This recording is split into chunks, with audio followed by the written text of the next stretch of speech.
Hello प्यारे बच्चों, good morning. कैसे हैं आप सब? टॉप ऑफ द वर्ल्ड यानी फोर्थ को सभी बच्चे खुश हैं, स्वस्थ हैं। तो बेटा ये देखो, ये है आज की हमारी वर्कशीट नंबर 142।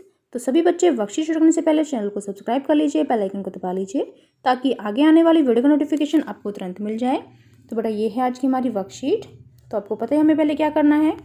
सबसे पहले विद्यार्थी का नाम, बच्चे अपना नाम लिखेंगे। यहाँ लिखेंगे अपने शिक्षक और शिक्षिका का नाम।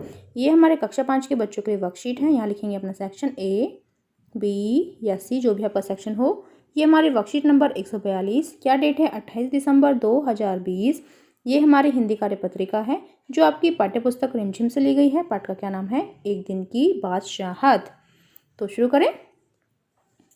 नमस्कार प्यारे बच्चों, कैसे हैं आप? तो कैसे हैं सभी बच्चे? हैप्पी, खुश? आशा है कि आपने एक दिन की बादशाहत पाठ को पढ़ लिया होगा।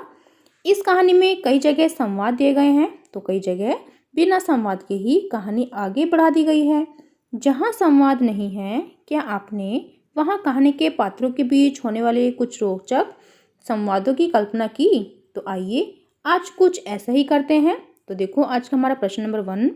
पाठ में जब खानसामा खाना पकाने के विषय पर अम्मी से पूछता है कि उस समय आरिफ और उसकी अम्मी के बीच कौन कौन से संवाद हुए होंगे, अपने अनुमान से लिखिए।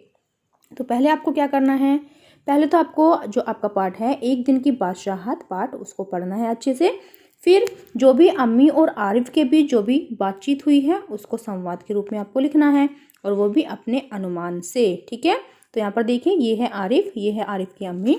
तो आरिफ ने क्या कहा होगा? तो आरिफ ने कहा होगा, अम्मी मुझे भूख लगी है।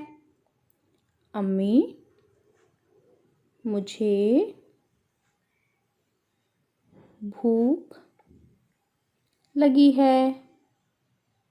तो अम्मी ने क्या कहा होगा कि बेटा क्या खाओगे? बेटा क्या खाओगे? बेटा क्या खाओगे? तो आरिफ ने क्या कहा होगा? तो आरिफ ने कहा होगा, अम्मी मुझे राजमा चावल खाने हैं। राजमा चावल खाने हैं। तो अम्मी ने क्या होगा? ठीक है बेटा, ठीक है बेटा,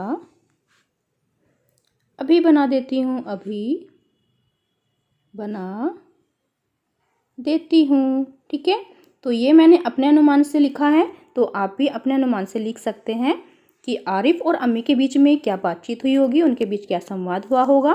फिर नेक्स्ट देखते हैं बेटा, नेक्स्ट क्या है? नेक्स्ट है बच्चों, एक दिन की बादशाहत पाठ में बहुत से शब्द ऐसे आए हैं जिन्हें आप ध्यान से देखेंगे तो पाएंगे कि उन सभी शब्दों में किसी किसी वर्ण के नीचे बिंदी लगी हुई है, जैसे गजल, नजर, चीज आदि। तो वर्णों के नीचे लगी बिंदी नुक्ता कहलाती है। नुक्ता लगने से वर्ण का उच्चारण बदल जाता है। तो अगर देखो हम यहाँ पर पढ़े, ये हो गया नजर। ठीक है, नजर। अगर हम यहाँ पे बिंदी लगा देते हैं जाके नीचे तो क्या होगा? नजर, है ना। तो देखो प्रश्न नंबर 2 क्या है? सलमा ने एक दिन की बादशाहत पाठ पढ़ा और उसमें से कुछ शब्द लिखे, लेकिन उन शब्दों को लिखते समय वो उनके नीचे नुक्ता लगाना भूल गई। क्या आप उन शब्दों के नीचे सही स्थान पर नुक्ता लगाकर सलमा की गलती को दूर करने का प्रयास करेंगे? जरूर करेंगे। तो यहाँ पर क्या है? यहाँ पर है सलमा द्वारा लिखे गए शब्द, और यहाँ पर क्या करना है आपको? आपको लिखना है आपके द्वारा लिखा गया सही शब्द। ठीक है, तो आपको क्या करना है? हर शब्द के नीचे आपको नुक्ता लगाना है। तो जैसो फर्स्ट क्या है? आरिफ। तो आरिफ कैसे लिखेंगे? आ री फ के नीचे नुक्ता। ठीक है, बिंदी। तो ये हो गया आरिफ। फिर देखो जरूरत। तो जरूरत कैसे लिखेंगे हम? जा के नीचे नुक्ता, र उ र त। तो ये बन गया जरूरत।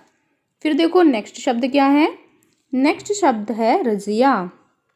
तो अब हम रजिया को कैसे लिखेंगे? जा के नीचे नुक्ता, ई की मात्रा जी या। तो ये हो गया रज़िया, है ना।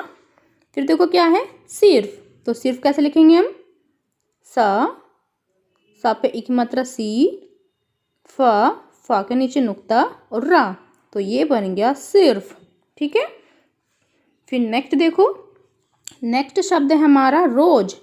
तो अब हम नुक्ता लगा के क्या बनाएंगे, रोज। जा के नीचे हम नुक्ता लगाएंगे। ठीक है, ये बन गया रोज। फिर देखो क्या है नया शब्द, फौरन।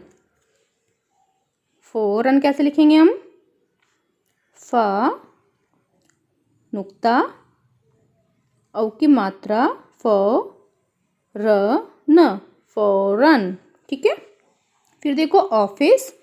तो ऑफिस में हम नुक्ता कहाँ लगाएंगे, फ नुक्ता फिस, तो ये हो गया ऑफिस। तो आपको पता चली गया होगा कि हमें नुक्ता कहाँ लगाना है। फिर नेक्स्ट देखो बेटा, प्रश्न नंबर 3, नीचे दिए गए शब्द समूह में से नुक्ते पर ध्यान देते हुए सही वर्तनी वाले शब्दों पर गोला लगाइए। तो हमें सही वर्तनी ढूंढनी है। तो ये देखो बेटा, आवाज। तो यहाँ पर भी जाव के नीचे है बिंदी, यहाँ पर वा के नीचे है नुक्ता और यहाँ पर आ के नीचे है। तो जो सही वर्तनी है हमारी वो है फर्स्ट, आवाज। तो ये हो गया आवाज। फिर देखो सेकंड, जरूर। तो जा के नीचे जो नुक्ता है वो हमारा सही है, जरूर। ठीक है। फिर थर्ड देखो, तारीफ। तो जो फा के नीचे है बिंदी, तारीफ, तो ये हो गया हमारा सही शब्द। फिर नेक्स्ट देखो, फारसी। तो फारसी कौन सा ठीक है, जो फा के नीचे बिंदी है, फारसी। ठीक है। तो ये हमने अपने शब्द समूह में से सही वर्तनी को ढूंढ लिया है और उस पर गोला लगा लिया है। फिर नेक्स्ट क्या है, प्रश्न नंबर 5 हमारा। प्रश्न नंबर 4, अपनी पाठ्यपुस्तक में से कोई 5 नुक्ते वाले शब्द ढूंढकर नीचे दी गई तालिका में लिखिए। तो पहले आपको अपना पाठ पढ़ना है, फिर क्या करना है, अपने 5 शब्द ढूंढने हैं, वो भी नुक्ता वाले। तो ये शब्द पाठ एक दिन की पाठशाला के अलावा किसी अन्य पाठ में से ढूंढकर लिखिए।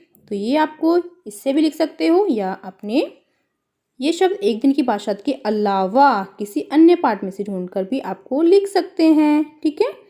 तो जैसे ज़रा, यहाँ हम लिख सकते हैं ज़रा, जा के नीचे बिंदी, ज़रा। फिर और क्या लिख सकते हैं, तरफ,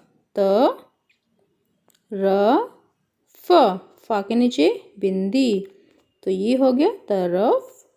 और क्या लिख सकते हैं हम, और लिख सकते हैं हम नज़र, न जा के नीचे बिंदी र, नज़र।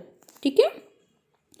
और लिख सकते हैं हम दराज, द रपा आक की मात्रा र, ज जा पे नीचे बिंदी, तो ये हो गया दराज। और क्या लिख सकते हैं हम, और लिख सकते हैं हम तरफ, तरफ हमने लिख लिया है। तो और लिख सकते हैं हम गज़ल, ग ज पे बिंदी ल, तो ये हो गया गज़ल। तो ये हमने 5 शब्द नुक्ते वाले ढूंढ लिए हैं और लिख लिए हैं। फिर नेक्स्ट क्या है, नेक्स्ट देखते हैं। अभिभावकों के लिए सुझाव, बच्चों को विभिन्न कहानियाँ पढ़ने के लिए प्रेरित करें। अभिनय क्षमता के विकास के लिए बच्चों को उन कहानियों में से उनके मनपसंद पात्र का अभिनय करके दिखाने के लिए भी कहा जा सकता है। कोविड-19 के दौरान अपेक्षित व्यवहार, अपने हाथों को साबुन में पानी से नियमित रूप से धोइए। तो बेटा ये थी आज की हमारी वर्कशीट, सभी बच्चे इसका रिप्लाई करेंगे। मिलते हैं कल नई वर्कशीट के साथ, आपका दिन शुभ हो। Have a nice day, bye bye बेटा। वीडियो को लाइक कीजिए, सभी दोस्तों के साथ शेयर कीजिए। Thank you.